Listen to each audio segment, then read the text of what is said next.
Rachel never missed a school event. With 2 kids and a marriage that had quietly withered into cold dinners and polite nods, the school was the only place that reminded her she was still needed. David, her husband, had long stopped noticing her, emotionally distant, physically absent, more of a roommate than a partner. Then she met Mr. Carter, her daughter's new literature teacher. He was younger than she expected, late 30s maybe, with a calm, confident presence and the kind of voice that made people lean in. Their first meeting was quick, all handshakes and formal smiles.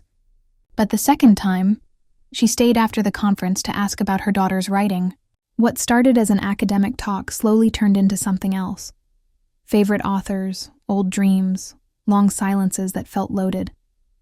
He looked at her like he was trying to read her. And it had been a long time since anyone tried. Over the next few weeks, she found excuses to stop by. Always just before pickup, always just casual questions. One rainy Thursday, she arrived soaked, her blouse damp against her skin. She laughed as she walked into the classroom. "Guess I forgot my umbrella." He smiled, offering her a towel and tea from a drawer. "You should have called. I would have walked you in." She held his gaze a second too long. "Would you really?" she asked softly. He didn't answer, just moved closer, gently took her hands, still cold from the rain.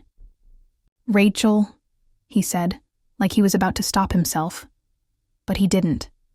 Their kiss was slow, uncertain at first, then deeper.